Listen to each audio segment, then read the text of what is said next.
Boa noite, amigos do CEAL. Estamos aqui reunidos para mais um estudo das quartas-feiras. Essas pessoas queridas que estão sempre conosco. Estou aguardando aqui. Hoje eu tenho aqui na produção, né? Está a cargo da Ana. Ela está responsável aqui pela condução de todo o programa desta noite, né? Essa nossa live, assim como a Flor, que também está aqui conosco. Opa, vocês já estão me vendo em dois lugares aqui, né? A Elânia já está dando aqui boa noite, a Nena está dando boa noite ao pessoal que está chegando, né? Pronto, a Flor, como sempre, olha aí o pessoal chegando. A Flor já colocou aqui em todos os grupos. A Ana está dando boa noite dela. A Flor já colocou aqui nos grupos. Com isso, eu também vou poder compartilhar para todos os contatos. Boa noite, olha o Roger aí, dando boa noite a todos e a todas. Lourdes Abreu também está dando boa noite a todos.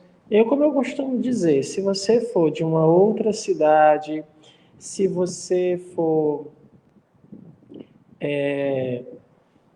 de um outro grupo, não é? Coloque o nome da cidade, coloque o nome do grupo, para que a gente possa saber, né, de onde é que você está nos assistindo. Olha a Flor aí, olha a nossa querida Flor, que também está aqui. Deixa eu ver aqui. Pronto.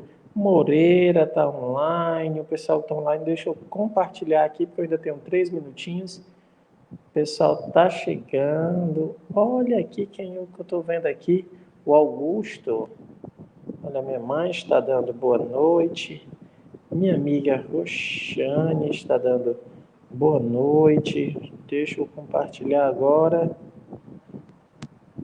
Pronto. Certeza aqui que eu estou na minha sala. Deixa eu só ver aqui, gente, onde é que o pessoal está dando boa noite.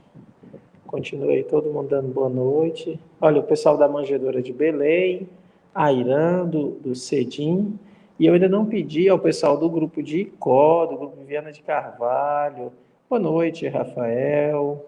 Então, gente, amiga, não esqueçam de compartilhar aqueles que acharam que esse conteúdo é interessante. Meu amigo Silva, o Marcos Felipe, hoje vocês devem estar percebendo o grupo mediúnico, grupo de formação mediúnica está aqui participando conosco. Deixa eu compartilhar agora. Agora eu vou aqui compartilhar nas minhas redes sociais para os amigos. Pronto, compartilhado. Olha o Ceal dando boa noite. É isso aí. Então tem vários amigos aqui assistindo, coisa boa. Sempre bom contar com a presença de todos vocês. O Evandira de Jaguaretama está assistindo, coisa boa, Evandira, que bom. Eu acho que é a primeira vez que você está assistindo, se eu não estou enganado, não lembro de uma outra vez. O Máximos está assistindo, está todo mundo por aqui. Boa noite, do grupo particular Fênelon. Opa, é a Ronice, é a Nice, né? Nossa querida Nice, que é do grupo particular Fênelon. Nós vamos falar bastante nesse nosso estudo sobre grupos particulares, tá bom? Mas antes da gente começar, vamos fazer uma prece? Eu vou fazer uma prece inicial pedindo a assistência dos bons espíritos para que a gente possa ter o amparo dos bons espíritos e as inspirações durante toda esta noite. Deus de amor e bondade, Senhor da vida, nós te agradecemos, Pai, pela oportunidade que nos concede de estarmos reunidos em Teu nome. Rogamos, no início deste estudo, o amparo dos nossos anjos, para que possamos bem compreender tudo aquilo que a doutrina espírita nos ensina. Em Teu nome, Pai, em nome dos coordenadores espirituais do estudo da quarta-feira, na figura do nosso coordenador, Allan Kardec, rogamos que dê por iniciada em Teu nome esta reunião. Fica conosco hoje e todo sempre, que assim seja. Bem, meus amigos, é o seguinte, todo ano, nas quartas-feiras, nós temos no meio do ano nós fazemos essa pausa, né, no mês de julho, e a gente aproveita o mês de julho para fazer cursos de formação. O Edneuza de Manaus, né, que está nos acompanhando. Todos os anos nós fazemos essa pausa. O pessoal do Gotas de Luz, que é do Núcleo Espírita Gotas de Luz, do Rio Grande do Norte. E esse ano nós vamos fazer essa pausa nas quartas-feiras e vamos fazer um curso específico sobre a felicidade. O Espiritismo e a conquista da felicidade. Se somos espíritas, uma das consequências é sermos felizes. Se não somos felizes, é porque a gente não está entendendo alguma coisa. Então, durante essas quartas-feiras do mês de julho, nós iremos tratar da conquista da felicidade através da proposta espírita. Para isso, eu vou colocar para vocês, já coloquei nas redes sociais, coloquei no Instagram, no Facebook, esqueci de enviar no WhatsApp, no grupo do WhatsApp, mas mesmo assim todo mundo recebeu, não recebeu o texto, mas recebeu o link. A conclusão, um texto tirado da conclusão do Livro dos Espíritos, o item 5 da conclusão. Nesse item 5, ele vai falar das consequências do Espiritismo, porque nós vamos tratar das consequências do Espiritismo e da conquista da felicidade. Teremos, durante o mês de julho, a participação dos grupos particulares, que eu fiz questão de convidar, porque a gente vai já ver por quê é importante os grupos particulares estarem participando desse momento. Vou já explicar. Então, muito obrigado pela participação de todos. Estão muitas pessoas aqui conosco, muitas pessoas compartilhando esse estudo. Eu espero que possa ser útil a todos vocês e auxilie na conquista da felicidade. Tá bom? Então, como eu disse, quem vai estar comigo hoje por trás das câmeras aqui, auxiliando, é a Ana, que normalmente está no grupo de formação. O grupo de formação está todo conosco hoje, em sua grande maioria, tem grupos de vários locais assistindo conosco, só para agradecer. Aí o pessoal do grupo digital, que o digital é quem cuida de todas as mídias, que é composto por mim, pela Flor, pela Rosângela, e pela Ana, também vai estar aqui me ajudando, mandando todas as dicas. Qualquer dúvida, qualquer pergunta, vocês avisam, tá bem? Então vamos lá, vamos começar as consequências do Espiritismo. Vamos ler o item 5. Está aí a capa, o nosso querido Allan Kardec, que vai nos guiar durante este estudo. Nosso mestre em Espiritismo, é nele que a gente se baseia para todos os nossos estudos. Todos os estudos do CEAL são baseados em Allan Kardec. Mas vamos lá começar a leitura do item 5 da quarta parte do Livro dos Espíritos. O Livro dos Espíritos é constituído de 4 partes. A quarta parte tem 2 capítulos e uma conclusão. E esse aqui nós estamos vendo na conclusão. Diz o seguinte, Allan Kardec, na conclusão. Os que dizem que as crenças espíritas ameaçam invadir o mundo, proclamam ipso facto a força do espiritismo, porque jamais poderia tornar-se universal uma ideia sem fundamento e destituída de lógica. Assim, se o espiritismo se implanta por toda parte, se, principalmente nas classes cultas, recruta adeptos, como todos facilmente reconhecerão, é que tem um fundo de verdade. Aqui nós já vamos fazer as nossas primeiras observações. Vamos começar com esse item aqui. Os que dizem que as crenças espíritas ameaçam invadir o mundo. Então, a crença espírita, nos fundamentos do espiritismo, estão aumentando. Cuidado para não confundir com a questão do espiritismo, assim, enquanto ciência, assim, olha, todo mundo está se tornando espírita, são as crenças espíritas que o Kardec está falando. Mas ele diz que isso vai acontecer por uma única razão. É porque, se as pessoas estão acreditando, é porque ela tem um fundamento, ela tem uma lógica. Porque aquilo que não tem fundamento e que não tem lógica, cai. Então aqui você já vai começar o apelo à razão. Raciocine, reflita, observe. Esse é o primeiro apelo que é feito nesse texto. E aí ele vai dizer, nesse primeiro momento aqui, que o Espiritismo tem a sua... os recrutados, seus adeptos, nas classes mais cultas. Isso aqui é Kardec, esse texto está em 60, no de 57 nem tem, na versão de 57 não tem esse texto.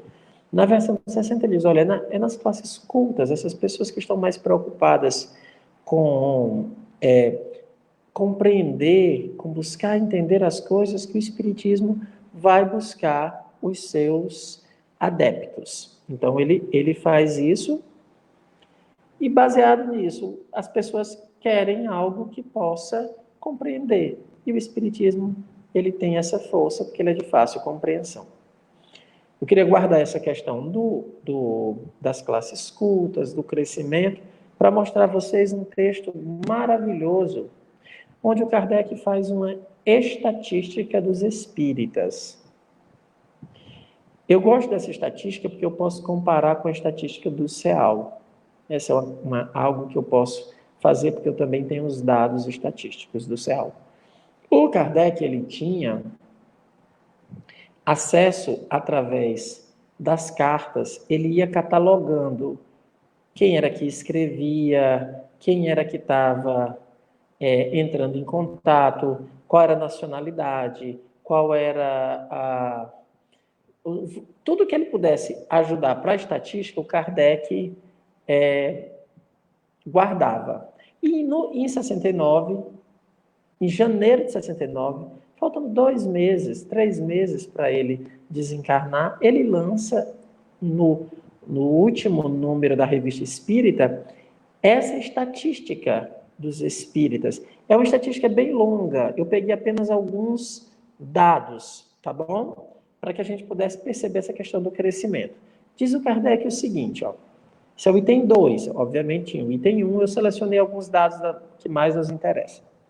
Em relação ao sexo, 70% são homens e 30% são mulheres. 70% dos espíritas eram homens e 30% eram mulheres. O que acontece aqui? É porque as reuniões espíritas, elas, na sua grande maioria, ocorriam nas casas das pessoas. E as mulheres não podiam se deslocar, elas não podiam sair de casa com tanta facilidade. Os homens saíam, mas por isso que ele está dizendo que a maioria eram homens. Olhando os dados estatísticos de quem frequenta a página do CEAL, nós temos, atualmente nós temos 2.100 seguidores. Esse é o dado atual, quase 2.100, da página, não do perfil. A nossa página, ela é frequentada, ela tem um alcance mensal de, normalmente 8.000 pessoas por semana, 9.000. A gente chega a quase 40.000 pessoas por mês frequentam a página do CEAL. E há uma completa inversão. 70% dados estatísticos são mulheres e 30% são homens. Há uma inversão desse dado que o Kardec nos apresenta. Atualmente, você tem um número muito maior de adeptos que são mulheres do que os homens. O que a gente pode perceber é que as mulheres estão muito mais preocupadas com a questão da transcendência, a questão do espírito. A fé, rezar, ter fé virou quase uma questão feminina hoje em dia. Os homens quase não procuram compreender. Isso é interessante. O homem se sente fragilizado na sua masculinidade quando se vê orando. Agora, há ainda um reflexo muito interessante nesses dados estatísticos. São nos adeptos. Porque se você perceber as pessoas que estão à frente, dando palestras, as pessoas que estão coordenando, principalmente que fica à frente, para o grande público, volta de novo a estatística. A grande maioria é homens. Só para que a gente possa fazer essa reflexão. Agora, em relação à idade, ele vai dizer aqui que de 30 a 70%, de 30 a 70 anos, é o grande número, né? De 20 a 30 anos a participação é média, entre 70 e 80 anos é o mínimo. Os nossos dados estatísticos mostram que o nosso público do CEAL a grande faixa de público que o CEAL tem entre uma faixa que vai de 35 a 65 anos. É a faixa que mais frequenta o CEAL. É essa idade, que é essa mesma observação que o Kardec faz. Ele continua trabalhando, aqui eu já não tenho os dados do CEAL, mas aqui veja o que é que ele está dizendo. Ó. Ele fala assim, em relação à instrução, o grau de instrução é muito fácil de avaliar pela correspondência. Aí diz, instrução cuidada, aquele que teve uma instrução completa, digamos assim, 30%. Simples letrados, 30%. Instrução superior, 20%. Semiletrados, 10%. Iletrados, que são os analfabetos, 6%. Sábios oficiais, 4%. Vejam que o Kardec tinha toda uma estatística, ele estudava, guardava todas as porcentagens, porque ele sabia que isso seria interessante para a construção do perfil. Não temos esses dados estatísticos, mas nós sabemos que o meio espírita realmente é um nicho do chamado segmento religioso, mesmo sem ser religioso, com maior grau intelectual do Brasil. Nós sabemos disso, né? A média dos espíritas de superior completo é muito alto, tá? Continuando, ele vai dizer, em relação às ideias religiosas, e esse é muito legal, isso aqui é muito interessante, o Kardec ter colocado esses dados. Você pode passar, Ana, e o próximo PowerPoint, às vezes demora um pouco aí a... Pronto. Em relação às ideias religiosas, eu achei isso muito legal. Porque ele diz assim, ó, católicos romanos, livres pensadores, não ligados ao dogma, então são católicos, e os livres pensadores, aqueles que não se ligam aos dogmas, 50%. Católicos gregos, 15%. Judeus, 10%. Protestantes liberais, 10%. 10%. Católicos ligados aos dogmas, 10%. Protestantes ortodoxos, 3%. Muçulmanos, 2%. Vejam o que é que o Kardec está dizendo. Que os espíritas eram, em sua grande maioria, em relação às ideias religiosas, católicos. Outros, as variações do catolicismo, judeu, alguns muçulmanos, protestantes. O que é que chama a atenção? É que para o Kardec você podia ser espírita, ser católico, não tinha nenhum problema. Ser espírita e ser evangélico, protestante liberal, como ele está dizendo, muçulmano, não tem nenhum problema. Para o Kardec não tem nenhum problema. Para o espiritismo não tem nenhum problema. Porque o espiritismo é uma ciência que trata dessa relação com os espíritos. Agora, se você na sua intimidade quer frequentar a missa, não tem problema. Se você na sua intimidade tem um santo, não tem problema. Quer fazer um terço, se você lê a Bíblia, quer casar no religioso, não tem problema. Não tem nenhum problema. O que é que acontece? Qual é o equívoco? É trazer para o grupo espírita a prática que não é. Que não tem. Aí não seria um grande problema, aí é um problema grave. É você trazer para dentro do nicho espírita, dentro do grupo espírita, essa prática. Por quê? Porque qual o segmento que vai predominar? Vai ser os rituais católicos? Porque não tem as matrizes africanas, porque na França as matrizes africanas não aparecem, até porque eles eram vítimas de preconceito, então eles não entravam nem nas estatísticas, por isso que o Kardec não colocava, mas veja que tem ali 2% de muçulmano, que também era um segmento que não tinha grande prestígio. Hoje em dia os muçulmanos têm um grande prestígio, mas não tinha. Então, como você vai colocar que prática?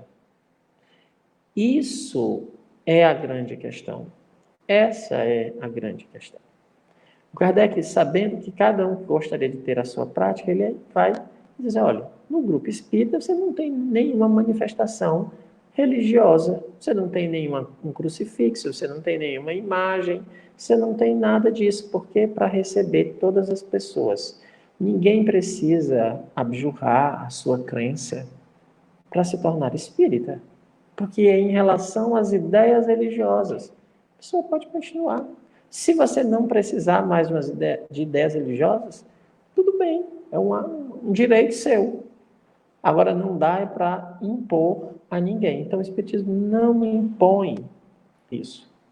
Fica aberto para que as pessoas aceitem ou não ter ideias religiosas. Agora, dentro do grupo espírita, aí lá, sim. Aí você não pode ter nenhuma, né? Continuando aqui, ele vai fazer uma outra análise agora em relação à fortuna. Ele vai dizer, 60% é a mediocridade, é aquele que aqui ele está dizendo, é a chamada classe média. 60% dos espíritas estavam na classe média. Fortunas medianas, era o cara que era rico, tinha uma fortuna um pouco mais, 20%. Indigência, era aquele pobre total, aí ele diz, 15%. Grandes fortunas, 5%. Então, você vai vendo que o espiritismo era vinculado realmente à classe média, na grande maioria, 60%, né? E você tinha alguns homens bem ricos, outros assim, e tinha uns 15% de indigentes. Essa é quanto à relação à fortuna. E agora, o último item que eu vou aproveitar para que a gente observe é quando ele fala em relação ao estado moral. Em relação ao estado moral, a abstração feita da fortuna não tem nada a ver com a fortuna, é estado moral. Kardec vai dizer, 60% dos espíritas estão entre os aflitos. 60% dos que mandavam carta entravam em contato com Kardec eram os aflitos. 30% eram os felizes do mundo. 30% são os sem inquietudes. Aqueles que não tinham problemas, eram tranquilos, né?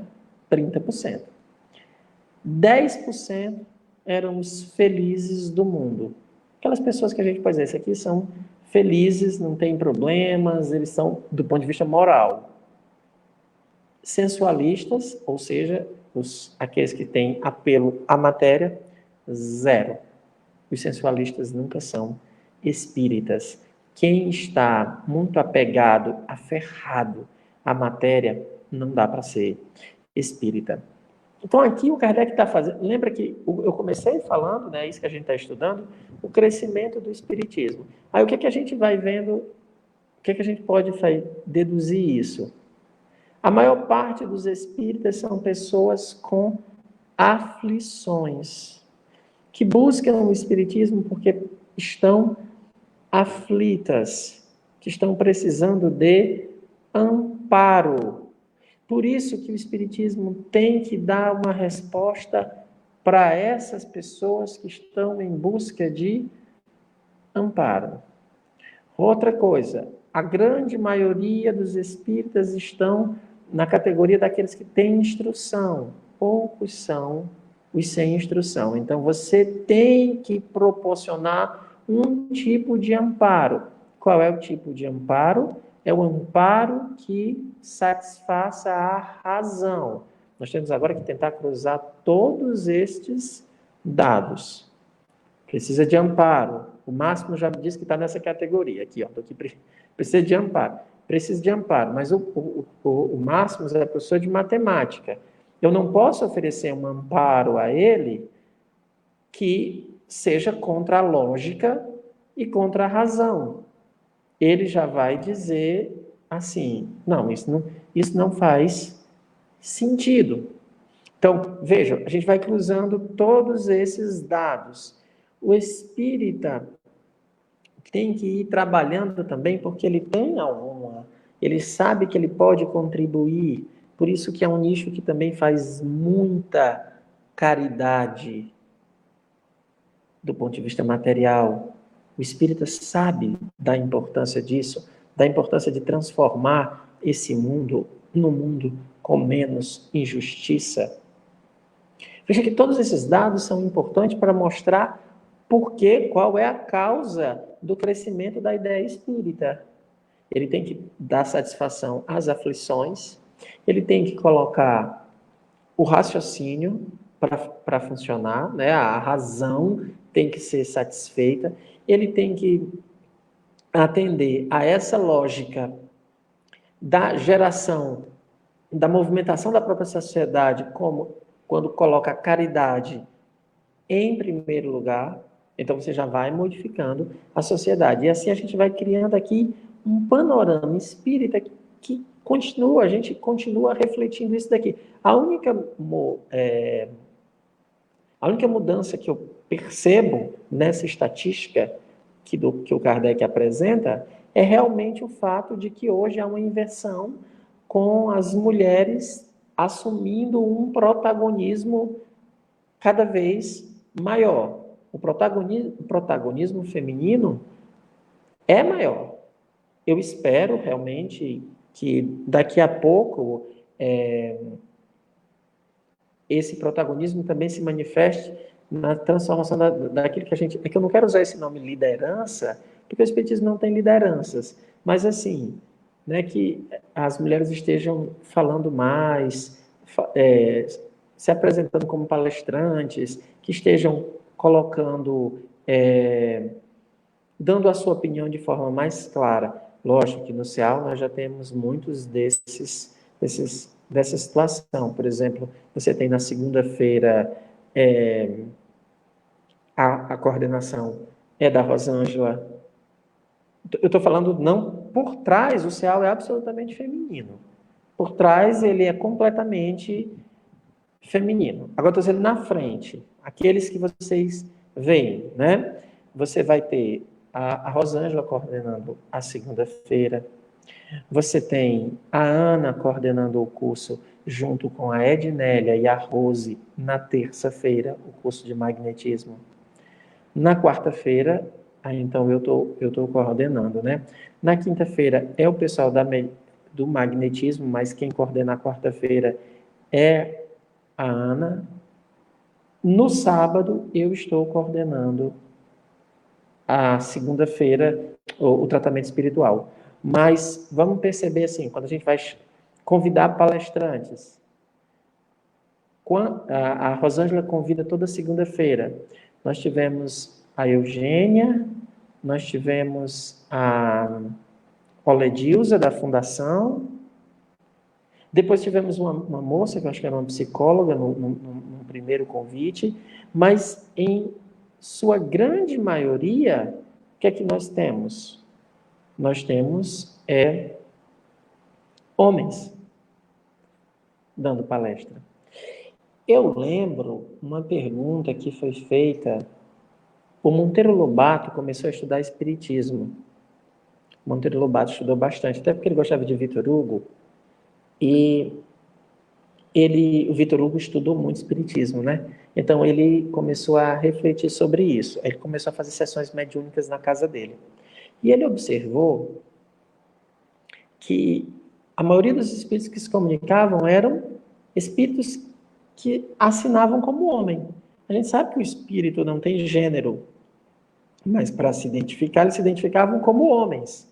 Nas suas últimas encarnações, como eram homens, né? Até que a Rosângela está dizendo que a outra convidada foi a Edice.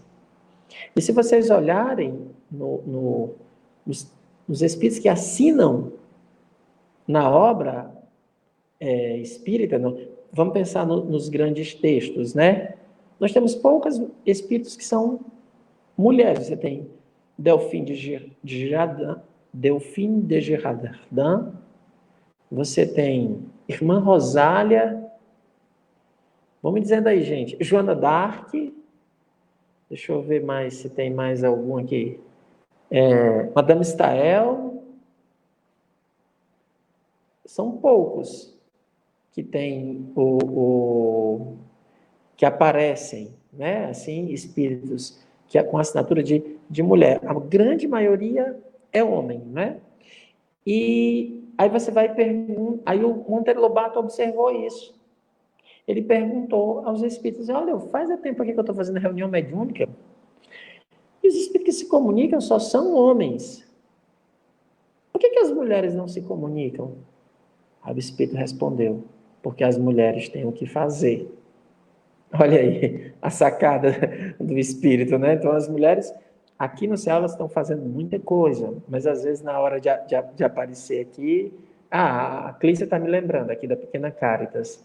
Mas a gente precisa pensar nisso, nessas questões todas, para a gente entender, porque esse texto vai falar do crescimento do espiritismo.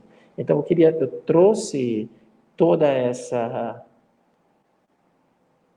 questão, esses dados estatísticos, para provar como é que o espiritismo estava e está crescendo e quais são as proporções. A Flor me perguntou o seguinte: como é que o Kardec fazia em relação ao estado moral, como é que ele fazia essa porcentagem, né? É porque ele lia, Flor, pelas cartas, pelas pessoas que ele conversavam. Ele tem que criar. É porque toda estatística você cria, digamos assim, a estatística não é absoluta, assim, não tem uma regra clara, mas você tem que. Você cria, estabelece parâmetros, aí o máximo que é da matemática deve saber sobre isso. Você cria um parâmetro que você vai criando na estatística você tem até umas divisões bem interessantes para você fazer, mas é sempre aquela pessoa que escolhe. Por exemplo, ele pode escolher uma faixa etária. Aqui, ele escolheu faixa etária, quando ele tratou das faixas etárias, ele colocou assim, ó, de 30 a 70 anos, de 20 a 30, de 70 a 80. Não tem um padrão, é que ele escolheu observando as nossas estatísticas, que é feito pelo próprio Facebook, ele usa de 5 em 5, e aí a gente consegue ver, mas aí os dados você estabelece uma regra e fica tentando dialogar com esses números, tá certo? Então, essa aqui é a primeira apresentação que eu queria mostrar para vocês da proporção relativa dos espíritas. Tá aí o máximo dizendo, são padrões de estatísticas. Agora vamos lá continuar com Kardec. Quando tiver azul, é a resposta do Livro dos Espíritos. Quando tiver vermelho, são textos de apoio. Aí ele diz assim, baldados, né, deixando de lado, contra essa tendência, serão todos os esforços dos seus detratores. E a prova é que o próprio ridículo de que procuraram cobri-los, longe de lhe amortecer o ímpeto, parece ter lhe dado novo vigor. Resultado que plenamente justifica o que repetidas vezes os espíritos têm dito. Não vos inquieteis com a oposição. Tudo o que contra vós fizerem se tornará a vosso favor e os vossos maiores adversários, sem o quererem, servirão a vossa causa. Contra a vontade de Deus não poderá prevalecer a má vontade dos homens. Aqui o Kardec começa sobre esse crescimento e sobre as consequências do espiritismo. A primeira coisa que ele alerta é: não dê trela para quem fala mal. Não dê trela. Não observem quem fala mal. Os detratores, Kardec diz, não dê atenção. É aqui os espíritos já ensinaram. Então, o ponto aqui que ele está dizendo, primeira estratégia, ridicularizar. Tratava os espíritas como loucos, depois como ignorantes, como pessoas que não tinham juízo, né, uns alucinados. Depois começaram sempre a depreciar os espíritas. Foi essa a estratégia. Resultado, os espíritos disseram aos espíritas que não se inquietasse com a oposição. Não se inquietasse. Não devolva as pedras. Guarde estas pedras. Aprenda com isso. Mas não se inquiete. Não vá perder tempo. Por quê? Porque não se consegue, em hipótese alguma, mudar a opinião de quem não quer que a sua opinião seja mudada. Quando a pessoa já tem, diz assim, né? Se ela começa falando que o espiritismo é coisa do demônio, se você perceber que para ela é do demônio, não adianta você tentar fazer diferente. Porque ela acha isso, não importa. Não importa. Se você disser assim, olha, mas nós estamos fazendo o bem, ele vai dizer, mas o demônio disfarçado também. Então, não devemos perder tempo com quem não está disposto a ouvir. Isso é um ensinamento muito importante. A gente deve ter atenção, dar atenção àqueles que querem ouvir. Mas a nossa vaidade, a nossa soberba, como diz Santo Agostinho, se descobrir que alguém está falando mal do espiritismo, vai lá para querer dizer, não é assim. Deixe. Às vezes dá uma angústia, né, que você diz assim, mas isso não vai atrapalhar. Não vai atrapalhar. Porque se a pessoa observar, diz assim, mas você está dizendo que o espiritismo é do demônio, mas eu estou vendo aquele fulano lá, espírita, ele é uma pessoa tão boa, aquele é o demônio. Se a pessoa tiver bom senso, ela vai refletir. Se ela não tiver bom senso, ela não é o público-alvo do espiritismo. Porque lembremos que os adeptos do espiritismo estão aonde? Nas classes mais cultas, ou seja, naqueles que são capazes de usar a razão. Isso é muito importante, essa capacidade de usar a razão. Porque nós vamos já tratar hoje da felicidade que o espiritismo proporciona. E, meus amigos, a felicidade que o espiritismo proporciona é baseado na razão. Se não tiver razão, a gente não chega nessa felicidade. Por isso que a gente vai ter que ficar bem atento e lembrar. O Kardec chega a dizer, olha, tem pessoas que o senso moral precisa ser amadurecido. É a dor que vai amadurecer o senso moral de determinadas pessoas. Porque tem determinadas pessoas que não aprendem. Então, nós não devemos nos preocupar com esse nicho, aquele grupo que não quer compreender, porque nós vamos perder tempo. Vamos continuar agora o texto de apoio para isso, onde é que Kardec explica melhor essa parte. Eu estou fazendo sempre assim, um texto de apoio e um texto... Aqui vocês têm na Revista Espírita de 60, de janeiro de 60, né? O Kardec fala o seguinte: só nos resta continuar nossa obra na mesma linha, pois recebe a consagração do tempo, sem nos afastarmos da moderação, da prudência e das conveniências que sempre nos orientaram. Então está aqui o Kardec dizendo o que é que o espírita, como o espírita deve se comportar, de forma moderada, prudente e sem se afastar das conveniências. Por isso que é inadmissível um espírita ficar, em nome do espiritismo, brigando com alguém, discutindo. Não, o espírita não pode discutir. Isso é se distanciar de Kardec. O espírita não pode levantar o dedo e dizer você está errado. O espírita apresenta argumentos. Ele mostra os argumentos. Ele diz aqui, olha, esses são os argumentos. Se a pessoa não quer enxergar, a gente aceita. Vai chegar um dia que ele vai compreender. Mas o espírita não pode brigar pelo espiritismo. Não faz o menor sentido. Ele pode argumentar, mostrar quando for chamado a... Se ele for chamado, diz, olha, o que é você que é espírito, o que é que você acha sobre isso? Ele foi chamado, ele tem agora o direito, porque ele foi chamado. Não sendo chamado, ele não fala. Ele não foi chamado, porque é que ele deve se intrometer aonde não foi chamado? Então, ele deve continuar sempre com isso. Moderação, prudência. Será que aquela pessoa que você quer apresentar o espiritismo está no momento certo?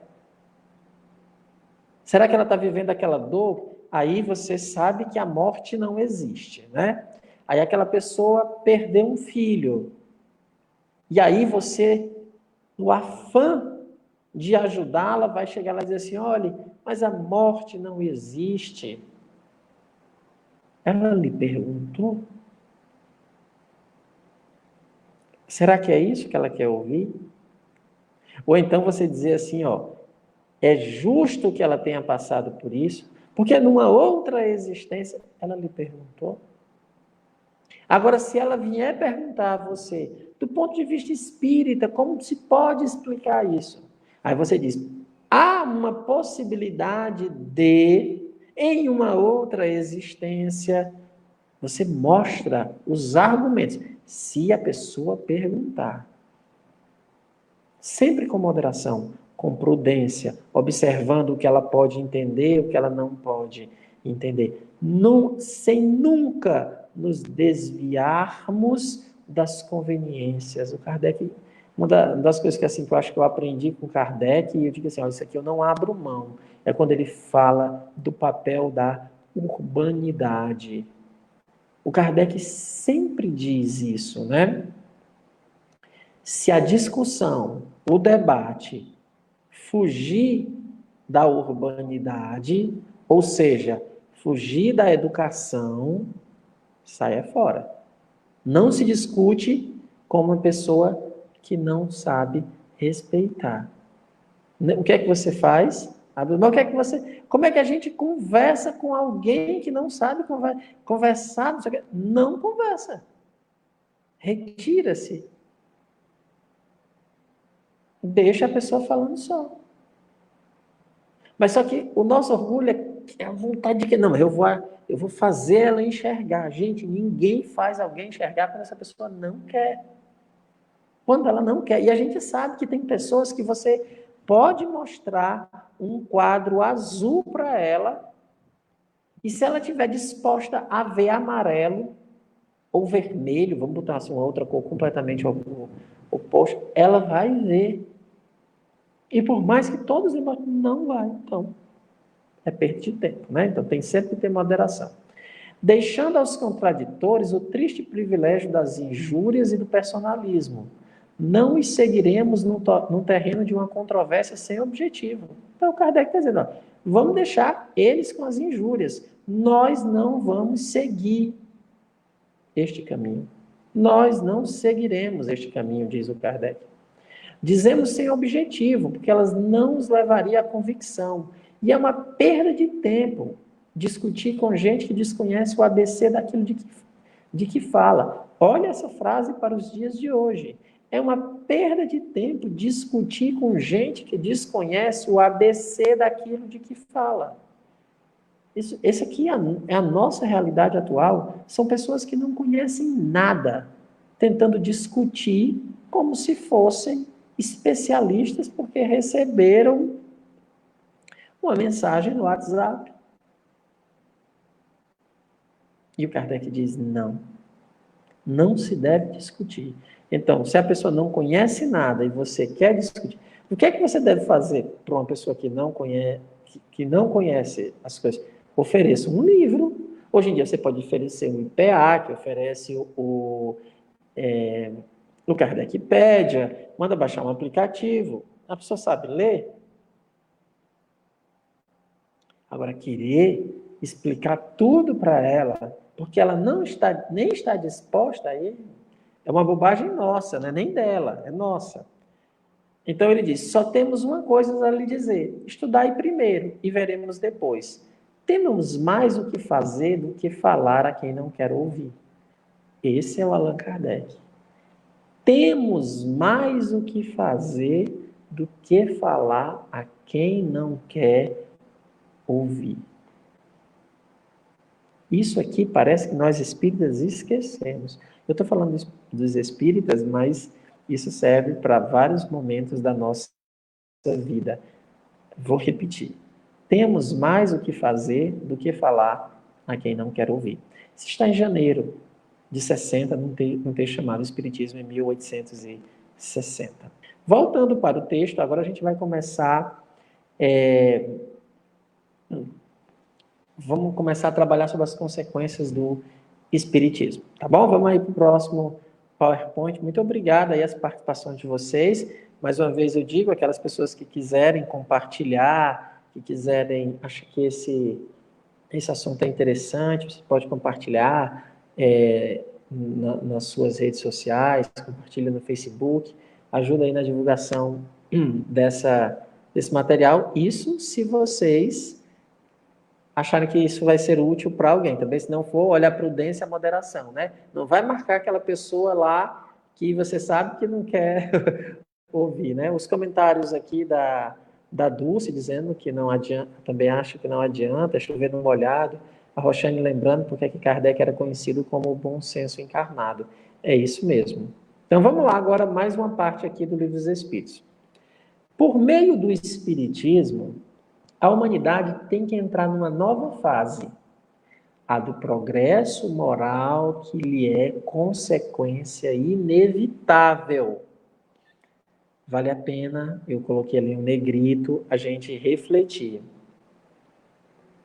Por meio do Espiritismo, a humanidade tem que entrar numa nova fase, a do progresso moral que lhe é consequência inevitável.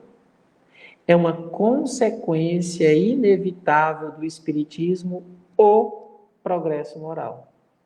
Nós temos que progredir moralmente. É uma consequência. Se nós não estamos progredindo moralmente, se nós continuamos cheios de ódios, cheios de preconceitos, cheios de raiva, mágoas, a nossa paciência continua ínfima, a nossa fé continua ínfima. Se nada está se modificando no nosso íntimo, alguma coisa está errada.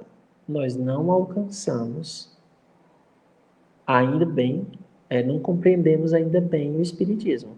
Porque o progresso moral é uma consequência inevitável.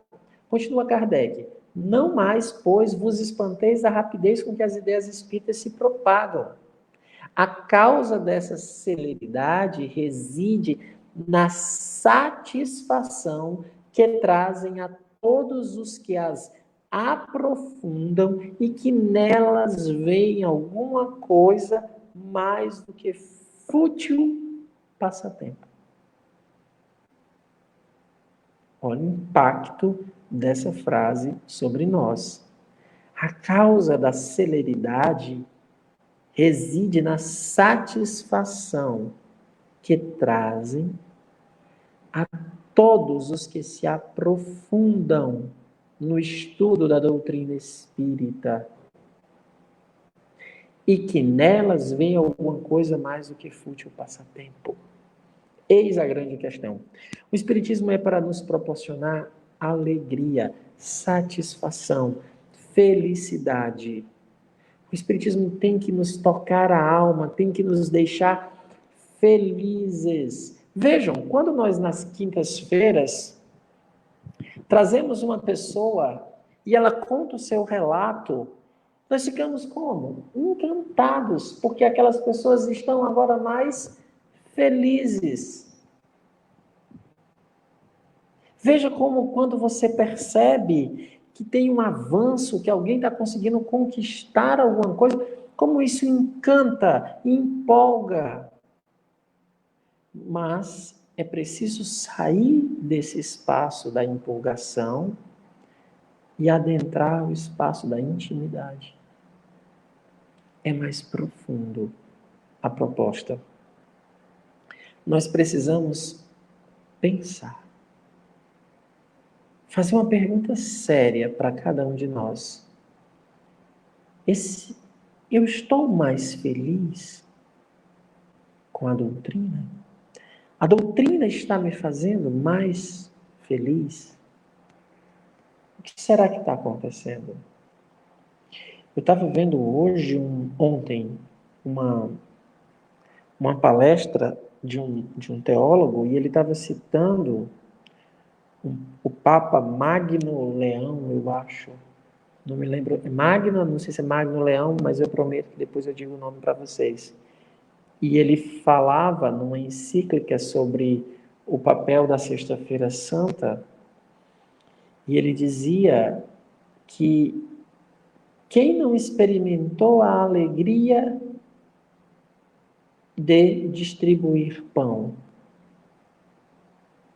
mas quem não percebeu que essa mesma alegria rapidamente some. Quando você distribui uma cesta básica, quando você distribui pão, quando você distribui sopa, nós ficamos felizes. É fato. Ajudar as pessoas nos deixa mais felizes. A gente se sente melhor. Mas quem bem observou sabe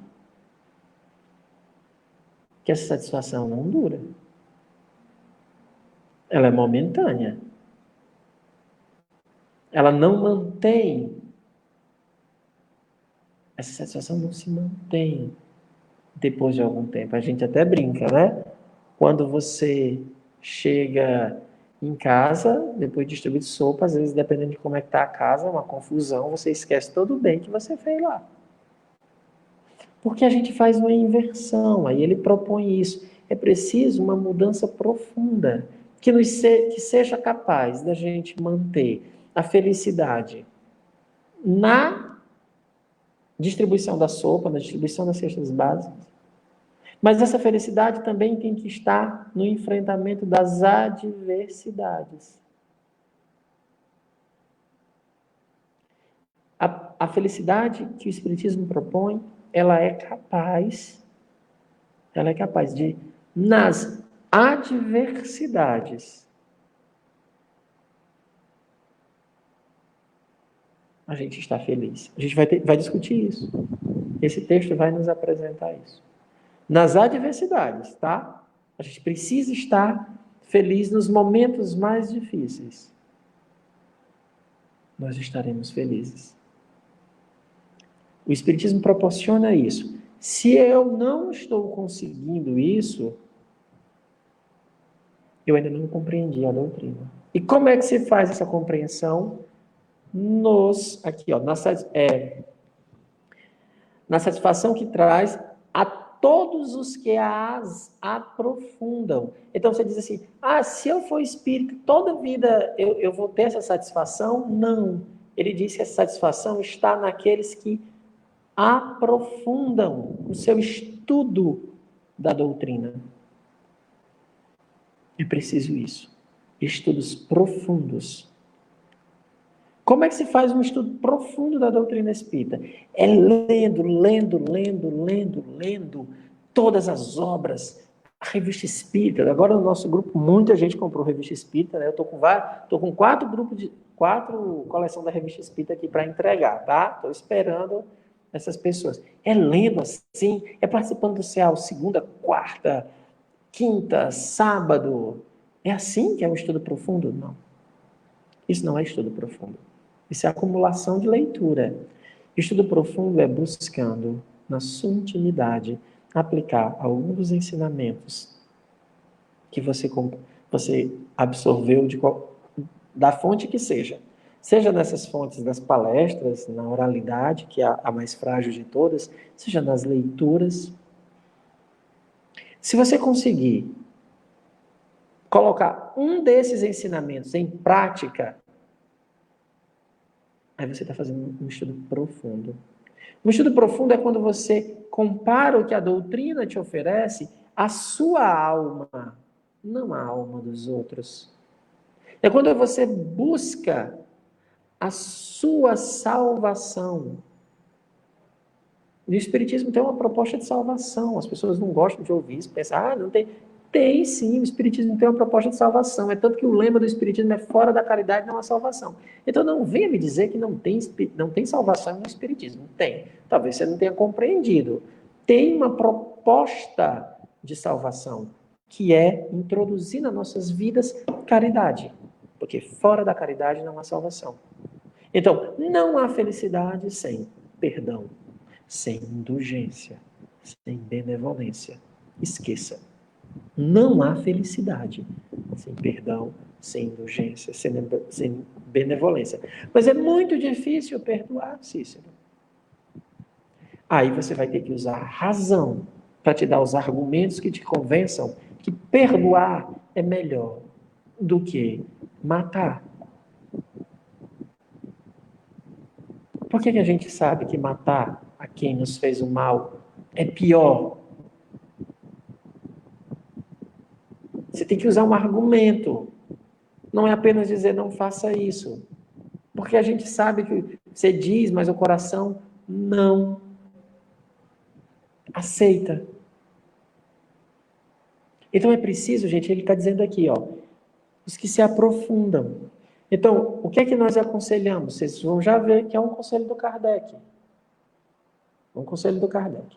Eu queria dizer que eu preparei 26 PowerPoints desses para terminar hoje. A Ana disse que nunca nessa vida eu terminarei. Mas eu tenho fé que eu vou terminar. Eu acho que eu estou no 6º ou no 7º. Será que eu chego nos 26? Mas graças a Deus, graças a Deus que a gente tem o mês de julho para trabalhar, né? Veja, onde é que a gente faz esses estudos aprofundados? Esses estudos aprofundados... Volta ainda, Ana. Eu vou voltar para ainda estou no texto principal. Ainda não fui para o texto de apoio. Isso. Onde é que a gente faz esses estudos aprofundados? Esses estudos aprofundados vão se dar, primeiro, na intimidade. Leia, reflita e olhe sobre a sua alma. Em grupos menores, os chamados grupos particulares, onde as pessoas se conhecem, não se julgam, não se apoiam. Então, a gente precisa de estudos particulares, estudos particulares, pessoais, grupos particulares, reuniões familiares.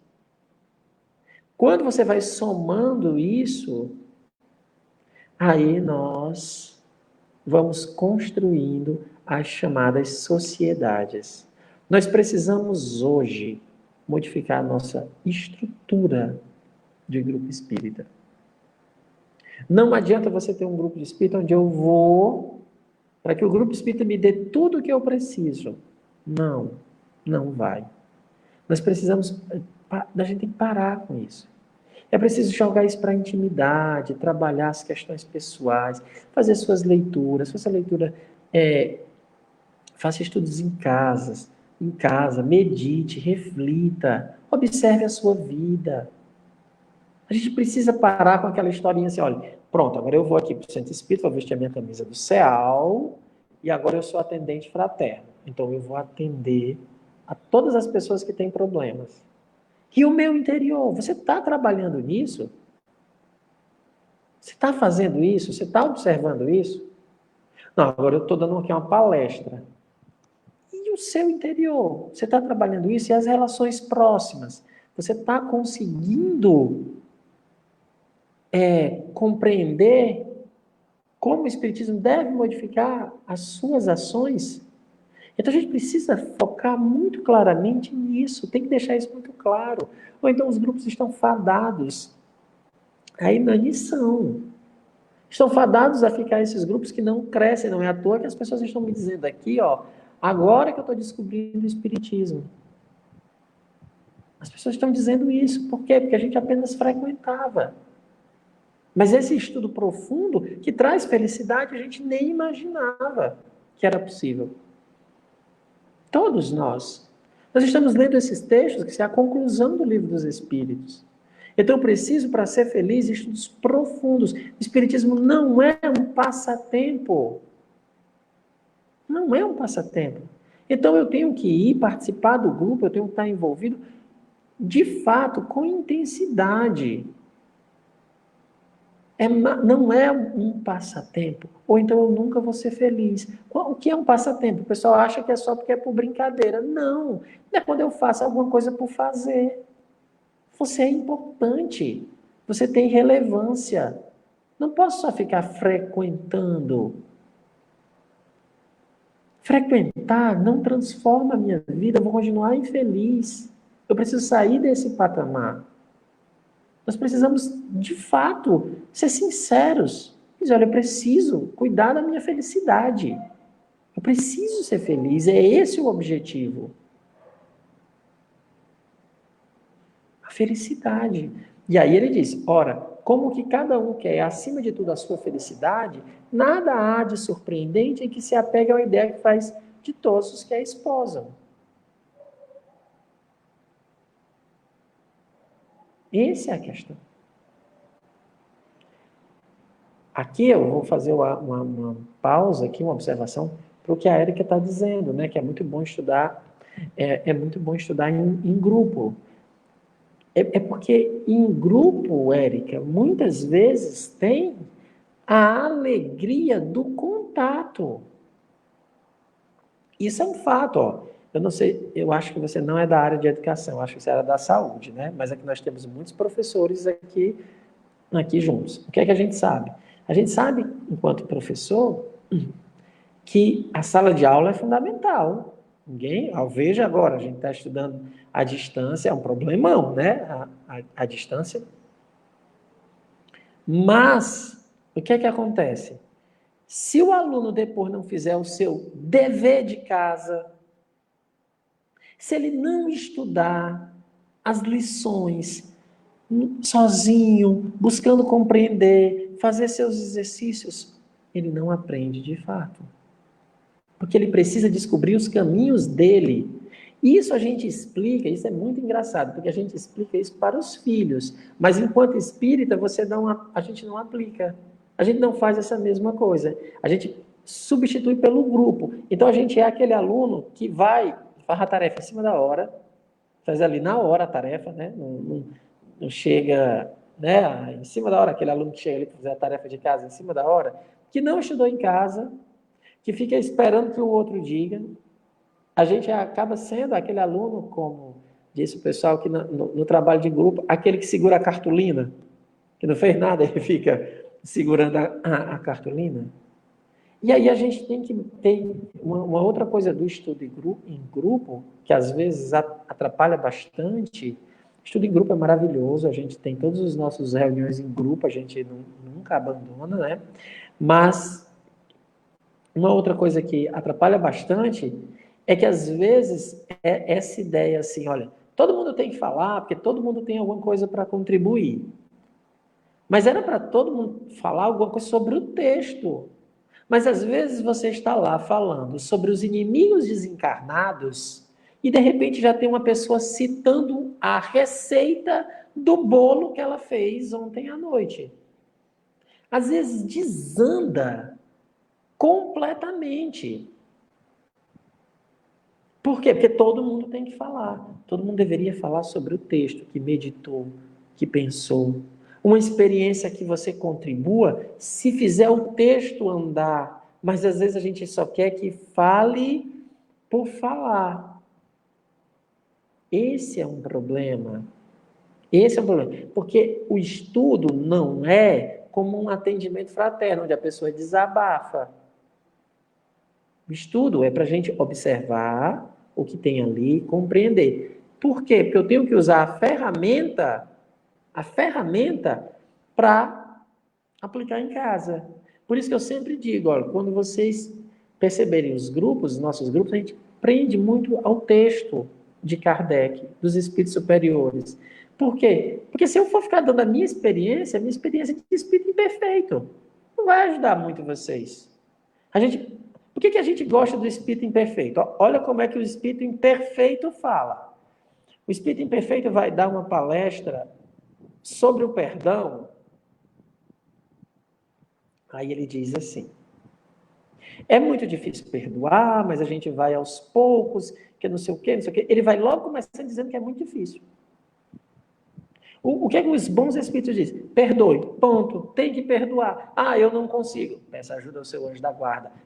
Mas ele não abre mão de dizer que deve ser feito, o que deve ser feito.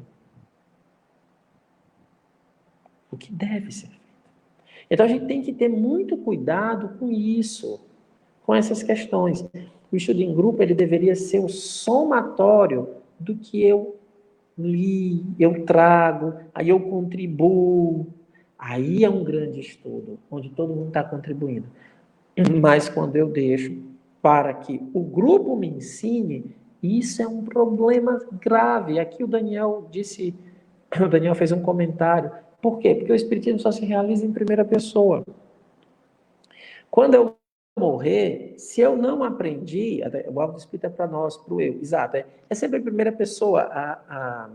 A Rosângela, o comentário da Rosângela também, Ana, quando ela diz assim, mas sabemos que se a prática da doutrina na primeira pessoa, não adianta ficar só segurando o cartaz, a nota é individual. É por isso que a gente tem que lembrar disso. Olha, eu preciso fazer a minha meditação, a minha reflexão. Onde é que o meu alcance vai? Porque o problema que as pessoas não entendem é que na hora do desafio, eu não vou ter um grupo para me sustentar. Porque eu vou ter que resolver os meus problemas dentro de casa. Vou fazer o quê? Vou ser chamado o pessoal do grupo? Não, eu tenho que refletir, eu tenho que pegar o meu Evangelho segundo o Espiritismo e ler todos os dias buscando entender. Não só buscando entender, dizendo, meu Deus, me dê força para que eu consiga aplicar isso aqui na hora da minha prova. Na hora da prova. Todo estudo nosso, a gente tem que dizer isso. Que eu possa aplicar, que eu consiga. Que eu tenha forças para aplicar na hora da prova. Porque disso depende a minha felicidade. Então, quando aquele pensamento vem, a gente tem que... Uma dica, né? Vem um pensamento mal, olha como o espírito imperfeito ele é. O pensamento mal veio na sua cabeça. Para você fazer uma bobagem. Aí o que é que a gente faz? Nós já conhecemos um pouco, a gente repele, diz, não, isso aqui eu não vou fazer, não vou aceitar essa sugestão. Você repeliu essa sugestão naquele minuto. Só que o Espírito já te deu a ideia.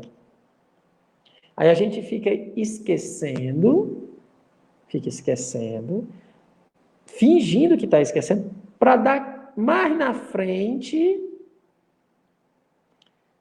eu poder fazer de novo. Por quê? Porque ele já me deu a ideia. Então eu segurei, por quê? Porque eu ia fazer a prece lá no grupo. Então eu tive uma ideia de fazer uma coisa errada, né? Eu digo, não, peraí, ainda eu vou para o centro, não vou fazer isso não. Mas eu seguro a informação. Lá na frente, eu acabo fazendo aquilo que foi. Eu não fiz naquela hora, mas eu faço depois, porque a ideia já está lá. Então eu tenho que repelir sempre. Eu tenho que repelir sempre. A Roxane aqui colocou, resumiu bastante. Ela diz: a construção do conhecimento pode até ser coletivo, mas a realização da prova é totalmente individual, é do plano do indivíduo. Por isso que o Kardec diz, a felicidade é do indivíduo. Por isso que ele falou, é preciso que a gente busque entender. A única exceção é se no grupo tiver pessoas analfabetas. Porque aí você vai ter que fazer um grupo de leitura para pessoas analfabetas. Agora, se as pessoas são alfabetizadas dentro daquela porcentagem que está lá, não faz sentido que a gente não medite sobre o nosso grupo, sobre os nossos textos, as nossas reflexões. Não faz sentido algum. Mas a gente adora ouvir o que o palestrante disse. E fica no YouTube ou procurando palestras de espíritas que é muito boas, dizendo, abrindo mão do seu processo reflexivo. Diz, olha, eu não tenho dificuldade, eu pedi o meu anjo da guarda para me ajudar. A gente não pode abrir mão dessa perspectiva. Não pode. Vamos aqui para o texto de apoio a esse item agora, Ana. Agora ele vai mostrar sobre a felicidade. Ele diz assim, em janeiro de 60. Com a certeza do futuro, tudo para ele muda de aspecto, para o espírita. Com a certeza do futuro, tudo para ele muda de aspecto. O presente é apenas efêmero. Ele o vê escoar-se sem tristeza. É menos dados aos gozos terrenos, porque estes não lhe trazem senão uma sensação passageira, fugidia, que deixa o coração vazio. Aspira a uma felicidade mais duradoura e, consequentemente, mais real. Onde poderá encontrá-la, se não no futuro? Mostrando-lhe, provando-lhe esse futuro, o Espiritismo o liberta do suplício da incerteza e assim o torna feliz. Ora, aquilo que traz a felicidade sempre encontra partidários. Aqui o Kardec, em 60, faz esse texto é maravilhoso, mas eu fiz um corte. Porque o nosso objetivo nessa reflexão sobre as consequências do Espiritismo é começar a entender que felicidade o Espiritismo traz. Aí ele diz, primeiro, a certeza do futuro. Esse é o primeiro ponto. Se nós temos a certeza de uma vida futura, de que nós somos espíritos, porque aí é a base do espiritualista. Todo espiritualista, ele tem certeza, ele entende, ele compreende que nós temos uma alma. Nós somos uma alma, um espírito, né? Mas como é esse futuro que a alma, para essa nossa alma? Tudo muda a partir daí, do ponto de vista. Por quê? Ele vai dizer, o presente é apenas efêmero. Isso aqui, gente, vai passar essa existência. O que é que a gente vai viver? 100 anos, se for como o seu Augusto, pai da Letícia?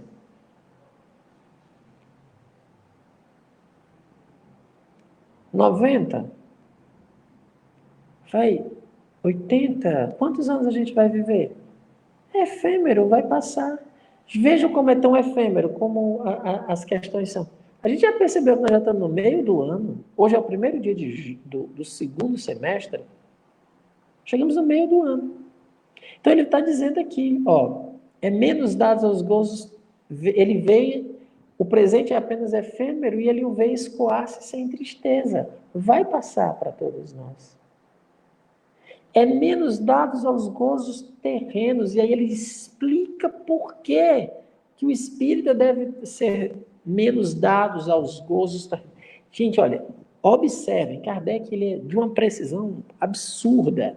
Ele é menos dado aos gozos terrenos. Ele não está dizendo que o espírita não tenha os gozos terrenos. Ele só está dizendo que ele é menos dado aos gozos terrenos. Ele não faz dos gozos terrenos o objetivo principal. Olha a clareza. O Kardec é muito claro ao nos ensinar. Por quê? Olha, a mãe do Márcio, 90 anos. Ela é guerreira. Mas por que ele é menos dado aos gozos terrenos? Porque ele já percebeu que os gozos terrenos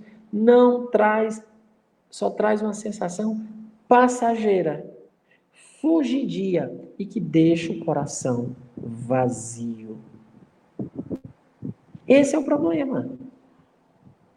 Se você está vinculado aos gozos terrenos e se ele lhe preenchesse, pronto, estava resolvida a existência. Vamos buscar aquilo que satisfaz. Era isso. O problema é que a gente vai percebendo que as pessoas têm e são vazias. Nós estamos vendo o vazio aonde hoje em dia? Nos países sem problemas. Nos países sem problemas. Onde já venceram essas questões que nós ainda nem... Né, assim, a gente nem imagina o que é um país viver um país sem mendigos. Existe. Existem lugares onde as pessoas não passam fome.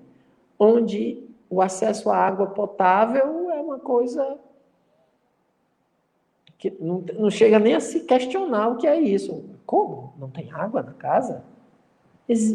A gente não sabe nem imaginar o que é isso. Pois existem países assim, mas o vazio está lá. Existe o vazio entre as pessoas com muito dinheiro. As pessoas têm dinheiro e são vazias. O número de suicídios que está aumentando. Os jovens são vazios. Quando meu aluno de 11 anos foi fazer uma redação, ele tinha aula de filosofia lá, e aí era por que existe? Ele dizia, eu não sei por que eu existo. Eu não sei por que eu existo, não sei para que a gente existe. Eu tentei me lembrar, eu com 11 anos, eu nunca tinha me feito essa pergunta, o pessoal já está fazendo, esses meninos já estão fazendo. Vazios. Conversem com um adolescente de 13, 14 anos. Vazio. O suicídio está aumentando. São pessoas que muito preocupadas com a imagem. São pessoas que têm vários perfis mostrando uma realidade que não é verdadeira. Porque você bota filtros, você modifica, vazio. Esse é o problema dos gozos materiais. O espírito deve aspirar a uma felicidade mais duradoura e, consequentemente, mais real. O que nós queremos é ser felizes, não momentaneamente, mas uma felicidade real, que perdure. Uma felicidade que consiga enfrentar o nosso grande medo, que é a morte. O que te adianta você ter tantas posses? O que adianta você ser uma pessoa poderosa, conhecida, ter milhões de seguidores? Amigo, você vai morrer. Do mesmo jeito que eu, do mesmo jeito que todos que estão aqui. O nosso destino é o mesmo. A diferença é que você pode, sei lá, estar sendo enterrado no cemitério público, na vala comum, ou num desses mais chiques, né? Mas desculpa, os bichos vão comer sua carne do mesmo jeito. Mesmo jeito, o processo é o mesmo. Para todos. Não tem diferença. Então a gente tem que pensar nessa questão, aspirar uma felicidade que permaneça. E o Espiritismo diz assim, olha, você pode e deve aproveitar os prazeres da vida. Então, se você pode comer uma comida mais sofisticada, tudo bem, ninguém vai chegar no mundo dos espíritos como o Baltazar, porque comeu, né, que é o gastrônomo, glutão, desculpa, o espírito glutão, porque comeu alguma coisa. Mas também, se hoje você só tiver cuscuz com calabresa, felicidade do mesmo jeito. Felicidade do mesmo jeito. Se você pode ter eu gosto de ir na casa do Máximos. O Máximos faz umas comidas bem... Ele tem uns pratos chilenos, eu acho, bem bonito. Não dá vontade nem de comer, fico olhando só para os pratos, né, Máximo? Se você tem uma coisa mais elaborada, todo mundo que faz a comida mais elaborada diz que foi uma coisa simples, mas depois a gente descobre que a pessoa passou o dia correndo atrás. Mas tudo bem. Que bom. Mas então, no dia que eu for visitar o Máximos e naquele dia ele não tiver nada para fazer, eu vou perder a presença da visita, porque agora o Máximos não tem mais aquela comida sofisticada. Que é isso? Que é isso? Não existe isso. Se for para comer, a amizade, se for para comer bolacha com café, tá valendo. Se nem tiver nada para comer, porque quando não tem nada dá uma tristeza, mas a gente vai mesmo assim. Mas a gente vai. A gente toma um café. Se não tiver nada, a gente leva, pede um amigo que tem, faz e faz alguma coisa. Agora, não dá para que a gente pense que são essas coisas materiais que fazem a diferença. Mas não dá, a gente nunca vai ser feliz desse jeito. A gente não vai conseguir a verdadeira felicidade. Então, o Espiritismo nos prova o futuro, libertando-nos da incerteza e assim nos torna feliz.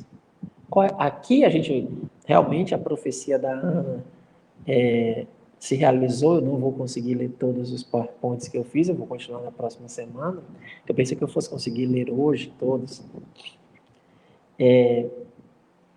A gente tem que mostrar para todos que a felicidade que o Espiritismo proporciona... Nossa, gente, agora eu fui falar em cuscuz, parece que deu uma onda aqui de manifestação em prol do cuscuz, né? Aqui foi uma coisa boa aqui. Então, a gente não tem medo, não deve esconder para ninguém que a felicidade que o Espiritismo proporciona é a felicidade do espírito, é a certeza da imortalidade da alma, é a certeza de que todo o sofrimento passa, nem que seja na outra vida, mas passa. É isso que a gente tem que ter. Não é tentar transformar a felicidade deste mundo. Porque se a gente fizer isso, nós vamos estar indo contra o Espiritismo. Porque o Espiritismo não propõe a felicidade terrena, é uma felicidade da alma. É para a alma. E é por isso que 60% na estatística do Kardec falava que o Espiritismo era para os aflitos. Bem-aventurados os aflitos. Eu acho que hoje a gente tem muito mais aflitos do que isso, mas a gente não tem essas estatísticas da aflição. Mas aí você vem procurar o Espiritismo e o que é que você vai oferecer para as pessoas? Alento para a alma. A gente vai já, no nosso próximo encontro, dar os exemplos claros disso. Então, hoje, o que é que nós podemos perceber? Até agora, do que a gente já debateu aqui, é que o Espiritismo deve proporcionar felicidade, o espírita deve ser feliz. Essa felicidade se realiza quando? quando nós nos aprofundamos, debruçamos em estudos sérios sobre o Espiritismo. O que é um estudo sério sobre o Espiritismo? É quando eu me utilizo das questões que o Espiritismo proporciona para aplicar na minha vida. Eu leio as obras, eu não discuto para os outros, eu discuto e aplico em mim a melhor saída, grupos particulares, estudos individuais, grupos menores. Esses grupos menores devem alimentar os grupos maiores, mas esses grupos maiores não devem nunca ditar o que os grupos menores devem fazer. Então, você tem que ir por todos esses caminhos até agora para começar a construir essa felicidade, que é uma felicidade do espírito. É uma felicidade do espírito que a gente vai trabalhar. Mas essa é a consequência principal do espiritismo, é a felicidade.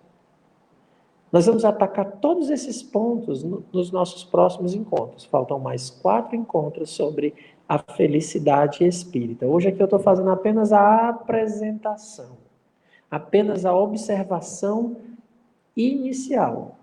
A Mônica Dias está dizendo: voltar o olhar para si mesmo, observar onde reside a própria paixão, descobrir os valores próprios e comparar com os ensinamentos do Espiritismo. Ao avaliar esse contexto, é possível começar a perceber o que compromete a felicidade futura. Esse é o caminho. É da leitura para si. Por isso que a gente fica imaginando quanto tempo a gente passou num grupo espírita e ficou pensando assim: olha, eu nunca recebi uma orientação para mim. Pensar nisso, você está lá no seu grupo espírita há 20 anos. Quantas perturbações você já teve durante esses 20 anos? E nenhuma vez um dos guias do grupo teve a compaixão de te mandar uma orientação. Não é estranho? Eles ajudaram tanta gente, mas a nós, nunca. Observem como alguma coisa não está batendo. Não está batendo. Mas a gente vai refletir isso nos próximos encontros. Esse é só para vocês pensarem. Continuem lendo o texto, tirem suas dúvidas. Eu sei que quando a gente fala isso, a gente fica um pouco angustiado, porque a gente gosta muito do estudo em grupo, acho que foi onde deu a maior polêmica, e as pessoas pensam assim, que a gente está... o Espiritismo, diz a Gardenia Pitandeira, ilumina a nossa vida, seja material, nos fornecendo informações para dar o peso real que merece e nos lembra com muita profundidade o nosso verdadeiro ser, o espiritual. É isso mesmo. Muitas pessoas pensam assim, então não está acabando com os estudos em grupo? Não.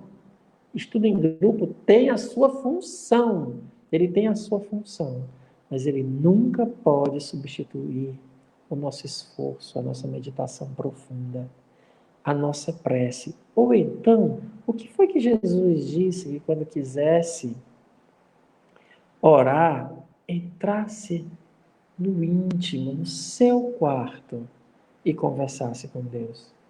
Por que ele não pediu para a gente ficar tudo de mão dadas, juntos? É porque tem questões que a gente resolve na intimidade. Tem reflexões profundas que a gente não faz nos grupos. Os grupos têm um valor imenso, mas ele nunca substitui aquela meditação nossa, aquela reflexão onde você chora e pede ao seu anjo da guarda: me ajude para não ter mais força. Me ampare, porque está muito difícil. Esse é o desafio, é a gente trazer para a intimidade. Até agora, toda vida que se fala em Deus, se pensa em templos, se pensa em grandes cultos com grandes assembleias. Nós estamos há 2000 anos com esses grandes cultos, essas grandes assembleias, E Jesus não desceu para o nosso coração. Ficou apenas na boca. O Espiritismo propõe essa intimidade. Trazer para o íntimo. E não é só trazer para o íntimo por trazer. É trazer para o íntimo porque a gente vai ser mais feliz. A proposta espírita é para a gente ser feliz. Para nos dar felicidade. É para a gente estar animado. Mesmo distante, estar juntos. É a alegria de olhar uns para os outros. Isso é o que vale. No final, o que vale é isso. São os amigos, são as coisas boas que a gente está construindo. Isso é o que vale. Então, essa é a proposta espírita, é uma proposta de felicidade. Vamos agora para encerrar. Estou vendo aqui que vocês mandaram muitos corações aqui, muito obrigado. Peço a todos aqueles que concordaram, que gostaram do tema, que compartilhem. Peço que na próxima quarta-feira continuem conosco. Os textos vão estar, é o mesmo, é a conclusão, item 5 do Livro dos Espíritos. Leiam, reflitam, tragam suas dúvidas. E não esqueçamos, essas 5, são 5 quartas-feiras. O tema é a felicidade. Depois vocês mandam mensagem para mim aqui no chat da página, do perfil, e digam assim, olha, Cícero, eu não estou conseguindo ser feliz, e por isso. E eu mostro como é que o Espiritismo, um texto de Espiritismo, olha, dá para fazer isso. Agora, se você vai fazer ou não, aí é uma outra coisa. Porque, enquanto espírita, nós podemos ser felizes. Vamos fazer a nossa prece de encerramento. Lembrando, daqui a pouco eu vou colocar o cartaz de amanhã. Amanhã é um estudo sensacional. A prece como magnetismo mental. Através da prece eu posso curar alguém? Através da prece você pode curar alguém? Se você quer saber como curar alguém pela prece, é amanhã. E nas próximas semanas eu vou trazer os grupos particulares para também conversarem e dialogarem um pouco conosco. Tá bom? Vamos fazer a nossa prece de encerramento, as preces da quarta-feira. Queria convidá-los também, amigos, para o estudo, para a prece do Instagram das 6 horas. Todos os dias, às 6 horas, nós estamos fazendo uma prece no Instagram, e esse mês de julho, a gente vai fazer, estamos pedindo para que as pessoas façam durante todo o mês, orando por alguém que está precisando. Você faça o mês inteiro, e depois vai nos dizendo qual foi o resultado. Tá bom? Cícero, eu não comecei hoje. Está no nosso WhatsApp. Se você não começou hoje, quer começar a partir de amanhã, comece. Mas o importante é que a gente mantenha o máximo de dias que puder e depois relate. Cícero, aconteceu isso, para o pessoal do magnetismo ir sabendo, tá bom? Vamos fazer a nossa prece final, agradecendo a Deus, agradecendo ao nosso coordenador espiritual, Allan Kardec. Deus de amor e bondade, Senhor da vida, nós te agradecemos, Pai, pela oportunidade que nos concede de estarmos aqui reunidos em Teu nome. Rogamos o amparo dos nossos anjos, para que possamos, através das reflexões dos textos estudados, meditarmos durante esta noite e durante o sono, que os anjos nos inspirem, para que possamos, ao acordar, estarmos dispostos a agir diferente. Rogamos a Allan Kardec, que coordena esse estudo, que nos inspire a todos ideias mais lúcidas e uma compreensão mais clara da doutrina dos Espíritos. Agradecemos a Ti, Kardec, pela participação, pela inspiração. Agradecemos aos nossos anjos e rogamos ao Espírito de verdade, que é Jesus, nosso modelo e guia, que envolva todos nós em suas bênçãos. Através de Ti, Jesus, voltamos nosso olhar ao Pai e dizemos: Deus de amor e bondade, Senhor da vida, Pai amantíssimo, perdoa as nossas faltas, ampara-nos e livra-nos do mal, hoje e todo sempre. Que assim seja. Cadê a Ana? Eu vou pedir para a Ana aparecer aqui, para vocês darem boa noite para a Ana, que me ajudou, fez todo... Está aqui a Ana, pronto, está aqui a Ana. A Ana foi quem fez todo o cartaz, o material de exibição que vocês estão vendo. Foi a Ana quem fez esses PowerPoints, quem fez toda essa parte que está me ajudando. Ela não está no grupo mediúnico, mas está aqui. Obrigado, Ana, pela ajuda, por ter conduzido o estudo tão brilhantemente. De nada. E amanhã você vai conduzir o estudo e eu vou ficar aqui por trás. Ah, tá. Essa eu quero ver. O pessoal tá dando boa Quero noite ver, aí, Flor, ele né? conduzir isso aqui tudinho. Olha os corações para Ana. Mandem corações para Ana aqui, ó. Olha os corações. É isso aí, o pessoal mandando corações para você. A Tiane está aqui, o pessoal está dando. Olha, o pessoal, a Sâmia. Agora pronto, agora o pessoal vai. Agora vamos compartilhar. Quando a Ana aparece aí, o pessoal compartilha. Tá aí amanhã a prece como magnetização espiritual, cartaz da nossa querida Flor. Maravilhoso o cartaz, não tá? Já está postado lá na página do Face? Ainda não, porque eu tava aqui e acabei não postando, vou já postar. Pois pronto, daqui a pouco ela vai postar e vocês vão poder compartilhar. Boa noite a Rosângela. A Vivi está dizendo aqui que você, cada dia com um brinco mais bonito que o outro. Obrigada. A Rose. Boa noite, gente. Tem muita gente dando boa noite aqui. Coisa boa. É só gente. A Vai. Tiane. Oh, que bom, pessoal. Então, muitos corações azuis, muitos corações. Tem os corações para mim também, que o Máximo está dizendo. Gente, muito obrigado aqui. Vocês são maravilhosos, como sempre, né? Nos ajudando a fazer esses estudos. E a gente espera estar podendo contribuir com o conhecimento espírita e tornando a compreensão mais fácil, que vocês continuem meditando em casa. Só coisa boa. Um abraço a todos. Abraço, Ana. Até amanhã.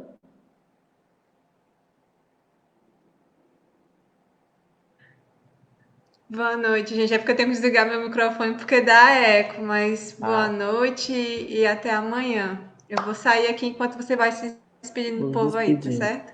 Boa noite, Beijo, gente. Boa noite. Até amanhã. Boa noite, Marcela. O Márcio está dizendo que ela é bonita, não só brinca, eu concordo. A Rejane está aqui. Coisa boa. Eu acho que a Rejane e o Matheus devem estar dormindo, né? A Dulce dando boa noite ao casal. É isso, meus amigos. Muito obrigado e até amanhã. Que Deus nos abençoe. Ana, os nossos comerciais.